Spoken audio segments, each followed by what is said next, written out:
demonstrando de forma clara sua vertente na teoria crítica, Jürgen Habermas demonstrará sua busca por discernimento e integração no texto Fé e Saber. Esse texto difere dos pronunciamentos comuns. Destinado a agradecer o Prêmio da Paz concedido ao autor pela Associação dos Livreiros da Alemanha, ele realiza uma intervenção para refletir sobre a situação histórico-política e cultural do nosso tempo. Pronunciado um mês após o atentado de 11 de setembro de 2001, ele usa esse fato que abalou o Ocidente como pretexto, para demonstrar como as ciências sociais refletem criticamente sobre eventos históricos que atingem diretamente o cotidiano das sociedades humanas. O atentado ao World Trade Center não representou apenas a reação à hegemonia dos Estados Unidos sobre o Oriente Médio, mas uma amostra de que fé e religiosidade são ainda estruturas de organização da vida de várias sociedades. Dessa forma, Habermas, em Fé e Saber, procura demonstrar as relações entre a modernidade ocidental e a religião, entre o secular e o sagrado.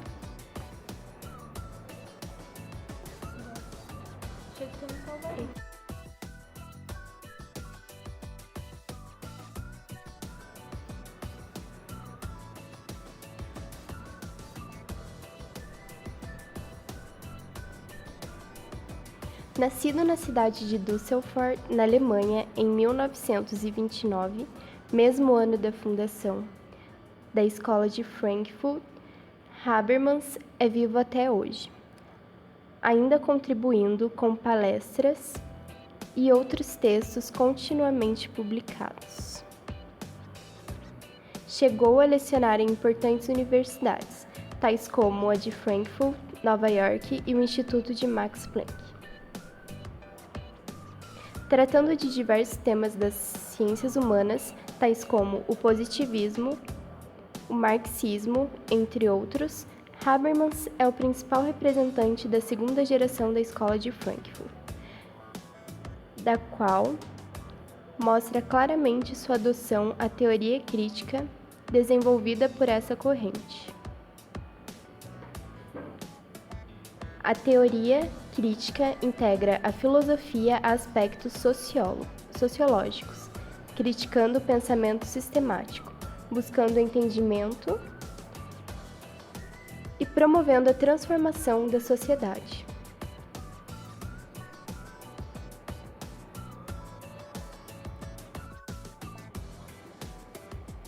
Mesmo com uma obra vasta, destaca-se a crítica ao cientificismo, que reduziria e limitaria o conhecimento humano às ciências empíricas. Além disso, 3 conceitos por ele definidos são muito significativos: a teoria da ação comunicativa, a esfera pública, onde os cidadãos discutem suas ideias livremente, e a lógica interpretativa das ciências humanas.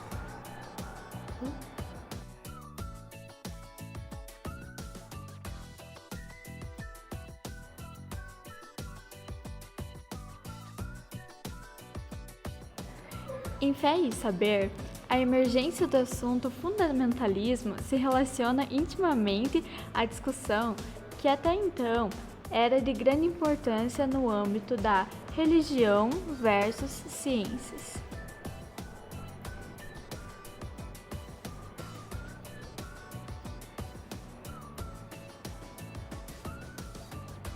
A engenharia genética.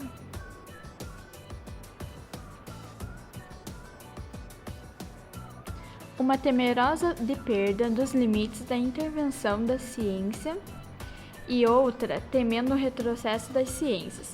No episódio do atentado, é visível como a secularização que define a Idade Moderna ocorreu de forma estranha. Afinal, após ele, as igrejas, sinagogas e mesquitas lotaram, em oposição à atitude racional que deveria surgir a uma reflexão do deslimite bélico.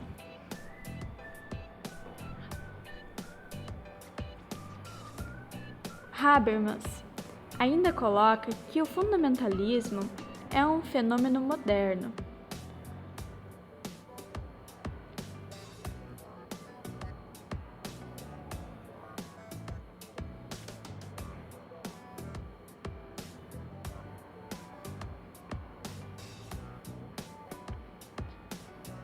oriundo de uma modernização acelerada e fortemente desenraizadora.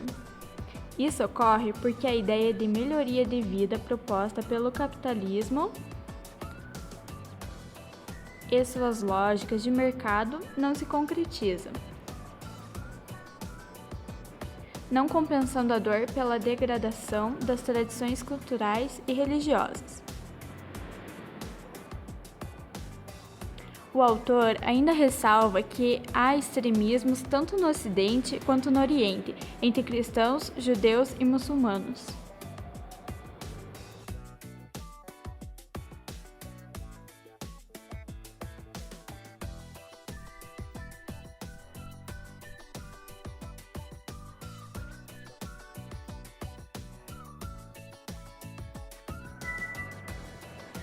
Mas afinal, o que é a secularização?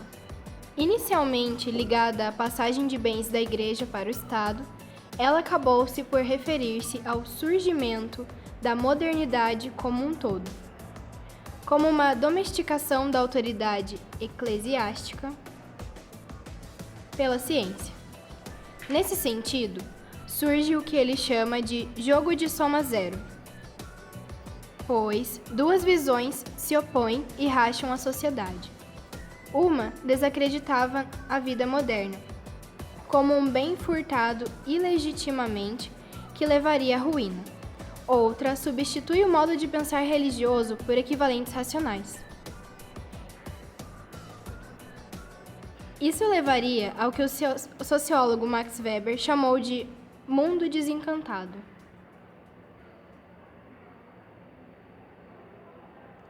Em que a racionalidade objetiva dilui as visões míticas. A revolução causada por Copérnico, mudando a ilusão astronômica, não foi tão impactante quanto a causada por Darwin, mudando a visão teocêntrica e pondo fim a uma ilusão biológica. Contudo, a descrição realizada por esses cientistas empíricos e objetivos ainda não abarca a diferença entre o ser e o dever ser, ou Hohenzollern, no cumprimento de ou não de regras. Dessa forma, observa-se que uma pessoa não é simplesmente descrita, mas pode ser explicitada e justificada, exigindo a satisfação por meio de um universo de argumentos públicos. Sendo assim, o senso comum esclarecido cientificamente está entrelaçado com a consciência de pessoas que podem cometer erros e corrigi-los.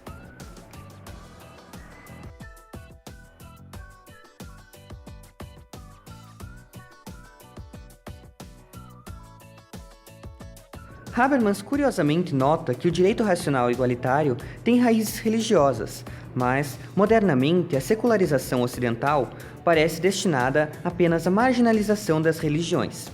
A linguagem do mercado penetra por todos os poros, forçando a escola racional e a maximização da utilidade, levando à necessidade das religiões traduzirem seus discursos a uma linguagem secular.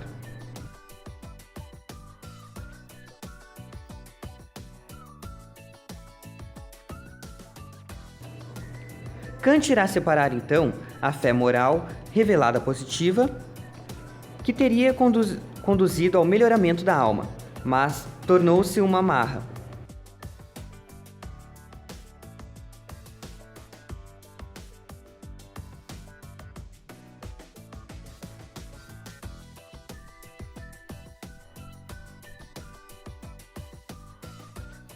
Já Adorno dirá: nenhum conteúdo teológico permanecerá sem modificação. Todos terão de passar pela prova e transformar-se em conteúdos seculares profanos. Este filósofo propõe, então, que a razão deve guardar distância da religião, sem fechar-se para suas perspectivas.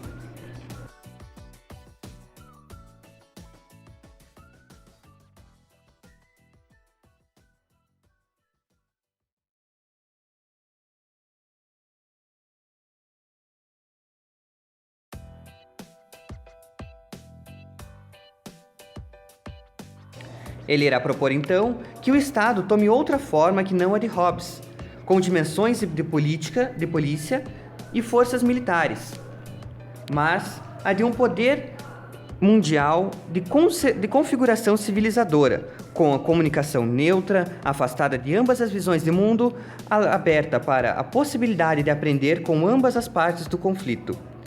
Na esfera pública democrática, seria preciso um impulso reflexivo, abrangendo 3 importantes aspectos.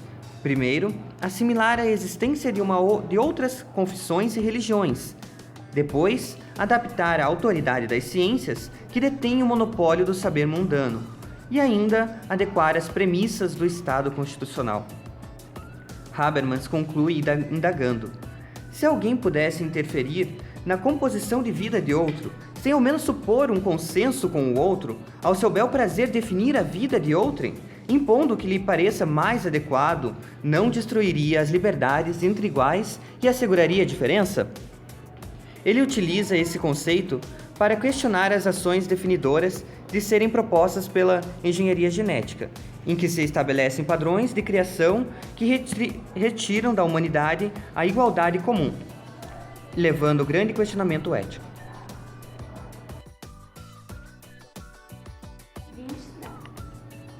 Entretanto, podemos utilizar essa lógica para pensarmos uma situação local e muito atual, como a imposição de verdades religiosas em bancadas da Assembleia e do Senado brasileiro, contrariando a necessidade observada por Habermas de tolerância dentro de nossa sociedade. Observam-se os verdadeiros discursos de ódio. Nosso país, acompanhando a tendência discutida por Habermas, também se tornou em 1889 um Estado laico, isto é, sem vinculação de nenhuma igreja. Ganhando cada vez mais espaço, a discussão conservadora se generaliza, principalmente a ser regida pelo pastor Eduardo Cunha, que demonstra claramente a sua tendência ligada a valores morais ditados pela religião. Além disso, houve outro episódio no qual o pastor Silas Malafaia disse: "O Estado laico tem de garantir que eu possa demonizar o outro." Contraria-se de forma óbvia o que Habermas sugeria sobre tolerância. O golpe final desse conflito, explicitado por Habermas, diz respeito à crítica ferrenha determinada pelos deputados Marco Feliciano e Silas Malafaia, que acusaram o Exame Nacional do Ensino Médio de doutrinação, não se abrindo as discussões científicas e a análise de suas preposições.